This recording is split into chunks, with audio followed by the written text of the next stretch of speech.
Assalamualaikum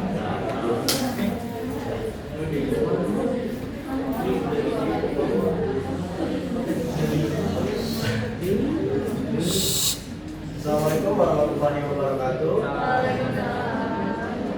Kami dari kelompok 5 ingin mempresentasikan proposal bisnis kami yang berjudul Es Lawak.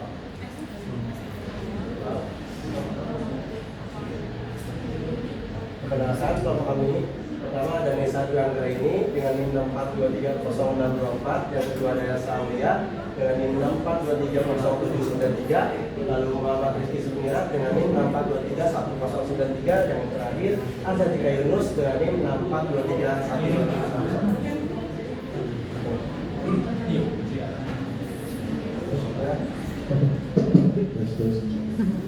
Selanjutnya ada visi dan misi dari produk kami, yaitu visinya adalah menjadi penyedia es minuman semangka susu tatap muka yang menegakkan dan otentik, dikenal dengan kualitas bahan baku yang bagus dan rasa yang konsisten, serta pengalaman pelanggan yang menyenangkan di setiap tuntukannya.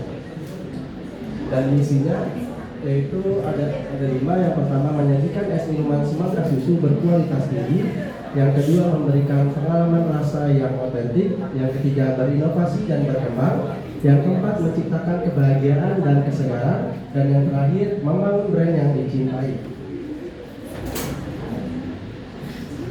Lalu tujuan usaha kami yaitu menjadi sebuah usaha yang dapat memberikan senyuman kepada para pelanggan akibat kesegaran produk kami. Yang kedua adalah mencari profitabilitas dan keuntungan tinggi dalam melakukan penjualan selalu. Yang ketiga adalah meningkatkan lapangan pekerjaan bisa terjadinya gelombang pencarian kerja yang cukup tinggi. Dan yang terakhir, memperdalam dunia kuliner yang sedang hits dan digandrungi oleh kalangan Gen Z. Dan kunci keberhasilan dari produk kami yaitu menjaga hubungan baik dengan konsumen dan menjaga resep produk agar tetap otentik. Untuk mendukung kunci keberhasilan ini diperkuat dengan kualitas SDM yang lebih terlatih lagi. Selanjutnya ada gambaran usaha. Usaha ini dibangun dan berkembang sejak tahun 2024, di mana usaha ini berfokus dalam melakukan penjualan minuman segar berupa es semangka susu sebagai produk utamanya. Brand ini mengutamakan kesegaran bahan, kebersihan, proses, serta harga yang terjangkau, sehingga cocok untuk berbagai segmen seperti pelajar, mahasiswa, serta pekerja. Selanjutnya ada fasilitas usaha. Alat dan bahan yang kami gunakan untuk produk ini, yang pertama ada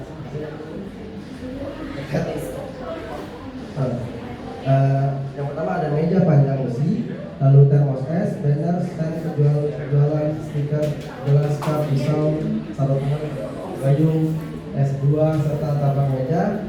Lalu lokasi usahanya juga ada, waktu usahanya juga, dan usahanya juga ada banyak, jadi bisa dilihat sendiri.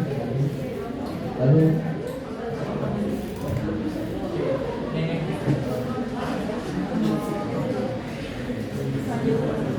selanjutnya ada produk usaha. Yang pertama ada produk itu es mau adalah produk yang menawarkan minuman kombinasi antara susu dengan sirup, pokok pandan, serta potongan buah semangka yang segar. Bahan-bahan yang didapatkan dipilih dengan kualifikasi tinggi agar mendapatkan kualitas yang terbaik untuk konsumen. Lalu produk ini dikemas dengan gelas berukuran 450 ml untuk memudahkan konsumen. Lalu produk ini dikemas dengan gelas berukuran 450 ml untuk memudahkan konsumen dalam bepergian dan tentunya sangat fleksibel. Semua hal ini diawasi secara langsung oleh pemilik usaha ini untuk memastikan keaslian dari produk es mawar. Berikutnya terkait persaingan bersaing langsung dengan usaha minuman kaki lima seperti es buah, es jeruk, dan es kekinian yang menggunakan boba seperti kopi. Es mawar dapat bersaing karena harganya ramah di kantong,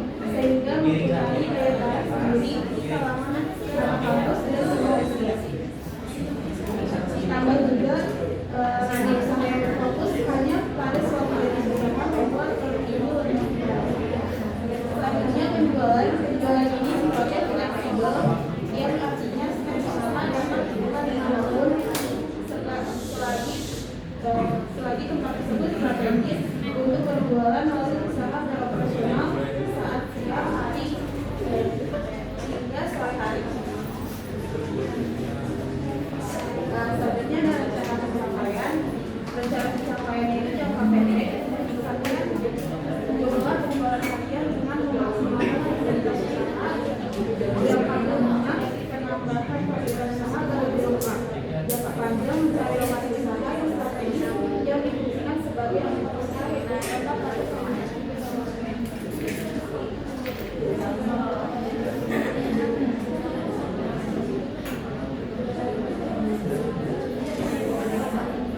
Selanjutnya, teknologi untuk pembayaran sebagai alat bantu transaksi yang efisien dan memudahkan konsumen dalam melakukan pembelian produk. Kedepannya akan menambah gawai yang lebih canggih seperti menu yang dapat diakses oleh para konsumen lewat ponselnya masing-masing. Dari sisi karyawan akan ditambahkan alat absensi dan digitalisasi dalam mensortir dalam mencatat bahan baku masuk dan penjualan produk-produk dalam satu periode. Selanjutnya, untuk masa depan produk ini berpotensi berkembang karena minuman kekinian mengikuti alur tren yang ada. Maka dari itu, untuk terus dapat bersaing, produk akan terus dikomunikasikan dengan cara ditambah varian-varian minuman segar sehingga menambah daya tarik konsumen, perlu memaksimalkan penggunaan handphone untuk promosi lebih baik dan membuat produk lebih diingat konsumen dengan brand awareness. Selanjutnya ada analisis pasar. Yang pertama ada segmentasi dari sisi demografis semua usia baik laki-laki dan maupun perempuan yang terdiri dari pelajar, mahasiswa, pekerja muda, serta masyarakat umum. Lalu dari sisi geografis dimanfaatkan pada wilayah dengan tingkat stabilitas tinggi seperti sekolah, kampus, dan pusat kuliner. Sedangkan dari sisi psikologis, konsumen yang dicari adalah yang menyukai minuman manis dengan campuran buah dan segar. Terakhir dari sisi perilaku adalah konsumen untuk melepas dahaga atau mengikuti tren minuman dengan penyemat buah. Untuk strategi STP, segmenting terdiri dari seluruh aspek seperti usia, gaya hidup konsumen minuman segar, serta preferensi konsumen terhadap harga yang ekonomis. Untuk targeting pelajar, mahasiswa, pekerja muda, dan masyarakat umum yang menyukai minuman berbahan dasar buah segar. Dan selanjutnya, positive blending keunggulannya memiliki bahan segar, kualitas rasa yang khas, serta kemasan yang simpel namun menarik konsumen. Lalu untuk ringkasan analisanya, Esmawau menunjukkan peluang pertumbuhan yang signifikan karena meningkatnya minat masyarakat terhadap minuman segar buah ditambah dengan persaingan yang belum terlalu ketat dikategorikan es manfaat susu. Keunggulan utama produk ini terletak pada kualitas bahan baku segar, rasa manis alami dengan tekstur creamy dari susu, harga terjangkau, proses higienis, dan kemasan yang menarik. Meskipun menghadapi tantangan seperti stabilitas pasokan semata, dampak cuaca, dan perubahan tren cepat, Esmawau memiliki prospek kuat untuk terus berkembang, didukung oleh peluang inovasi luas, varian rasa atau topping, dan dukungan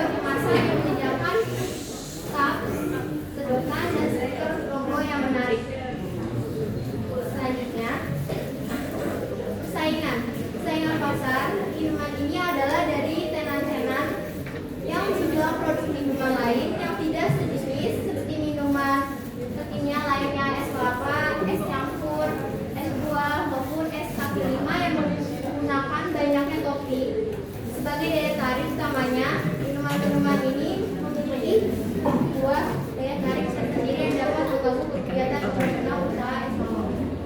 Selanjutnya untuk distribusi es mawar menjaga operasionalnya tahap efisiensi dengan menjalin kerjasama dengan beberapa pihak bank bangku semangat pasok dari toko buah segar. Sementara bahan pelengkapnya ada susu, kopi dibeli dari minimarket, dan kemudian kemasannya yang sedotan didapatkan dari toko plastik yang terjangkau.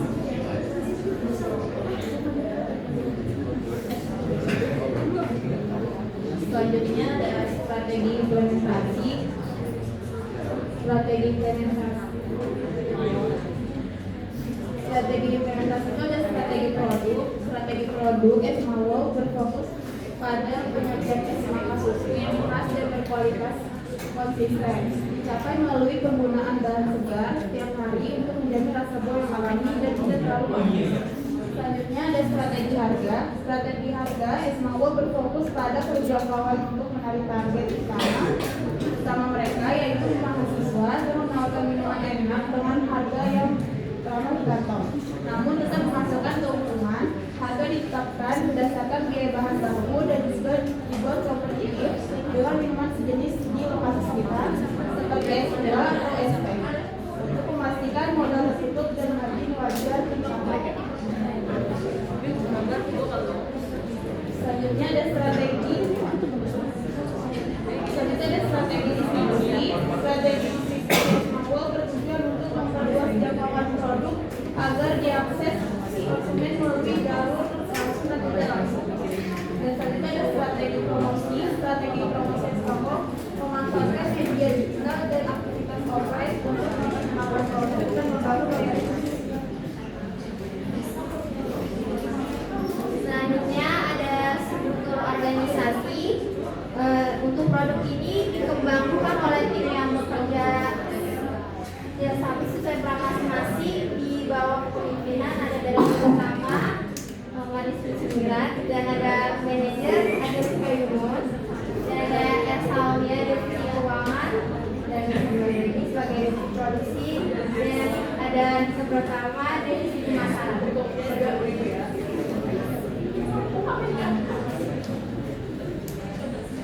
Selanjutnya ada perencanaan SDM, ada posisi dan kualifikasi setiap karyawan yang dari usaha ini yang akan dilakukan pelatihan secara berkelanjutan, maupun itu dari outlet, manajer, hingga divisi bawahannya seperti pemasaran, keuangan, dan produksi. Pelatihan yang dimaksud dapat berupa pelatihan bagaimana caranya melayani pelanggan secara maksimal dan membuat para pelanggannya nyaman. Selanjutnya ada sistem kerja, melakukan evaluasi perencanaan pada sistem kerja demi mendukung kenyamanan kerja para karyawan es mawar dengan efisien pada jam kerja yang sekarang operasional es mawar hanya saat jam siang hingga sore. Selanjutnya intensif, sejalan dengan perencanaan penambahan jam kerja, maka intensif baik berupa gaji maupun bonus akan bertambah, di mana hal ini akan membuat para karyawan yang ada merasa termotivasi dalam bekerja sehingga kinerja penjualannya akan meningkat secara efisien. Lalu untuk pengawasan, ini sifatnya fleksibel dan tepat, dia dijadikan lokasi usaha tidak permanen, maka dari itu diperlukan perencanaan atas pengawasan terhadap SDM yang bekerja pada usaha es mawar ini.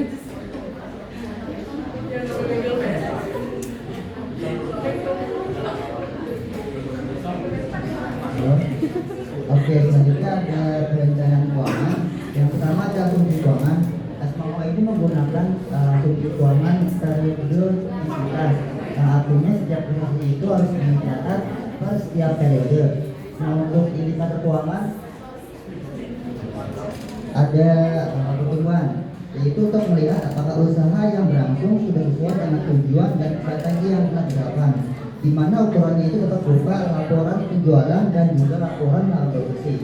Yang kedua itu ada produktivitas yang untuk melihat transaksi yang maksud ini benar-benar atau tidak, di mana cara untuk mengukurnya ini ada dari laporan alokasi, margin alokasi, alokator, margin alokator dan juga EBITDA. Yang ketiga adalah likuiditas, yaitu untuk melihat kesehatan keuangan dari usaha yang telah berlangsung. Untuk mengukurnya dapat dengan melalui rasio lancar, tepat, tata tarik piutang, rata-rata hari pembayaran, rasio perputaran persediaan, siklus konversi kas atau arus kas usaha. Yang terakhir itu adalah direct, yaitu untuk melihat tingkat utang yang tercatat pada organisasi yang dimaksud. Untuk mengukur dapat dari rasio utang terhadap ekuitas, rasio utang terhadap aset, rasio utang terhadap penjualan, dan rasio cakupan layanan utang. Selanjutnya ada nilai BAP. Yang pertama ada rumus BP unit dan rumus BP rupiah. Di mana BP unit kita menghasilkan 82.964 dan BBP rupiah hasilnya itu 829.646. Nah, yang selanjutnya itu ada proyeksi laba rugi untuk melihat proyeksi ke depan mengenai penjualan dari si Asmawal ini.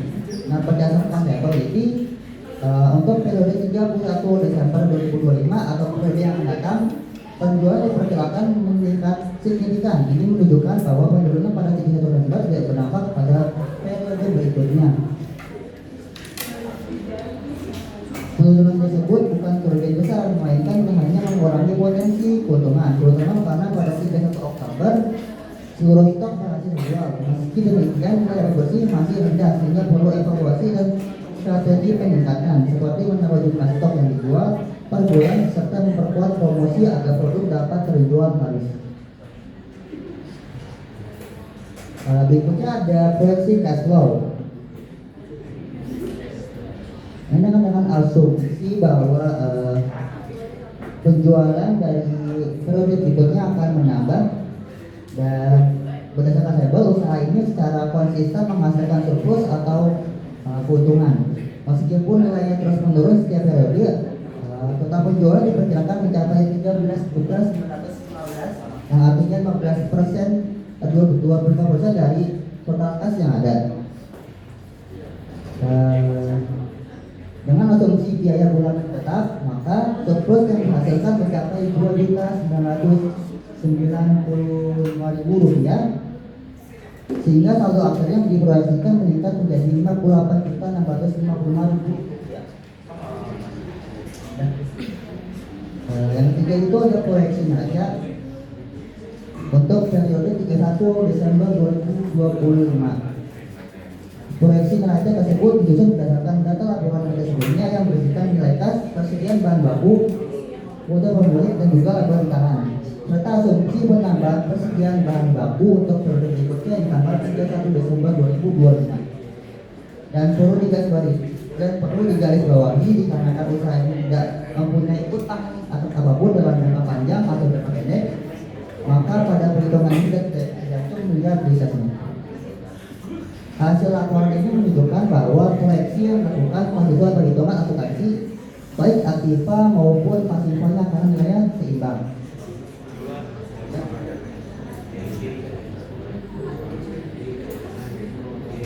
Selanjutnya ada rasio bisnis, yaitu profit probabilitas.